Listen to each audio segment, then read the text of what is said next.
Olympus cameras are great for video. In this part 2 video of the best video settings for Olympus, I will go through more advanced features in Olympus cameras. If you haven't watched the first episode, I sincerely recommend you to watch it.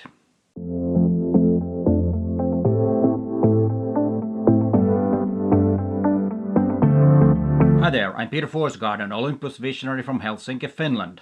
And before we continue, consider subscribing to my channel and hit that bell so you won't miss any videos in the future. My channel is all about helping you getting to be a better photographer. Timecode is a code that is embedded to the metadata of the video file. If you use it on all of your cameras when shooting video, it's easier to synchronize your video in post. You can set the parameters for timecode in the video settings menu. Go to the display settings, timecode settings, and here you have several options. You can have a free run timecode that runs even when the power is turned off, or you can set it to run only during recording. You can use current time, but then you have to be sure that the time is exactly the same in all the cameras. The way I have used it is that I use the free run, and then I reset the timecode exactly the same time in all of the cameras. Usually I use maximum of 2 cameras when I do video work. First you press the reset, and then you select yes by pressing the OK button on both cameras exactly the same time. This way you will have the exact same timecode embedded in both cameras, and it's very easy to synchronize your footage in post. In order to see the timecode in the display of your Olympus OM-D E-M1 MKII, you have to turn it on. You can find it in the video menu, display settings, info settings, and custom one, for example, and make sure the timecode is checked. Flat picture mode makes it easier to color grade your footage, and it's especially very handy if you're using several cameras, so you can match the different colors from footage that comes from 2 different cameras. Without grading, the picture looks a little flat. You need to turn it on from the video settings menu. Go to the specifications menu and picture mode, and now it's always on when you're filming video. You can't change it. If you want to change it, then you have to go to turn it off, and then you can use the other picture modes.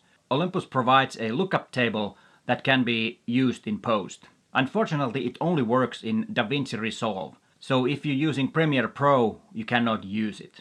I haven't tried it on DaVinci Resolve. Maybe I should make a video about that and see how it looks if I color grade my video on DaVinci Resolve and using the LUT that Olympus is providing. But maybe I do that in the future. But did you know that you can make your LUT of your own? And let's go to Photoshop and see how it's done. Okay, here we are in Photoshop now. This is a screenshot from a video that I was shooting. It's B-roll. It's some playground with the gravel road in front. Nothing special. We need a background, or we cannot export the LUT without a background. So let's flatten this image. Now you can see it's a background. What we can do here is to use levels, for example. You could use curves or whatever you like to do with your images. Let's set the black point and the white point. As you can see, it's already getting better, and I wanted to have it a little bit darker. Then what we could do is to put some vibrance to the image, and here we have the sliders. As you can see, no vibrance.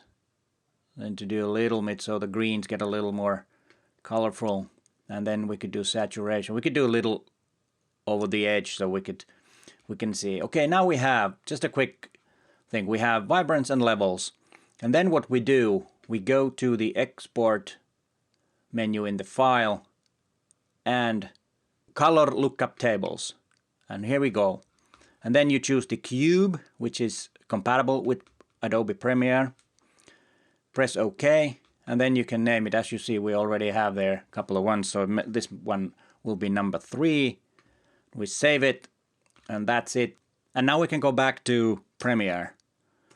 There it is. And we'll go to Lumetri Color, have the Lumetri Color panel. If you can't find it, then turn it on from the window menu in Mac. I don't know what it is in PC, but you probably know. And then what I'll do, I will import the LUT that we just made. Okay, browse. And there it is. Open number 3, and then look at this. Let's put that on the side, and there you can see we have. Let's make it a little bigger. so we can see. And here you have it. And then we can turn the LUT off, as you can see, the lumetri color panel. And now, of course, you can do whatever you want, some more if you need. But this is the way to make a LUT in Photoshop for your Olympus OM-D E-M1 MKII for flat picture profile. And the thing is, and you can do this for every clip if you want, or you can do a generic one that corrects the colors on a certain way. It's all up to you how you want to correct it. One good way is to make an image of a color target. Retouch that in Photoshop and make a LUT that's generic for all of your footage. Okay, now you know how to make a LUT of your own. And you can make it for any cameras or any type of things, and it's also a very handy way of color grading. If color grading in Premiere Pro or any other editing software seems to be a little hard to figure out, then you could use this method and go to Photoshop and make your own LUT in Photoshop. Olympus OM-D E-M1 MKII gives a clean output from its HDMI, and this is very essential and a very good feature if you want to record your video to an external recorder. There are quite a few advantages of recording to an external recorder. One advantage is that you can use a different codec than the H.264 that Olympus records internally to a memory card. When using the external recorder, you can choose the codec that you use. And my Atomos Ninja Inferno has a Apple ProRes 422 high quality. It actually has 3 different qualities of ProRes, but I use the HQ. There is much more information in the video file if I needed to do something in the post. And when I use the external recorder, I also have a backup file in the memory card, so it records in 2 places. And I can also start the recording of the external recorder at the same time by hitting the record button on my Olympus. I can set it up so that it records simultaneously to both medias. That's a very good thing to have a backup of your video, especially in the cases where you cannot reshoot your work. And one really good thing is that an external recorder can also be a monitor.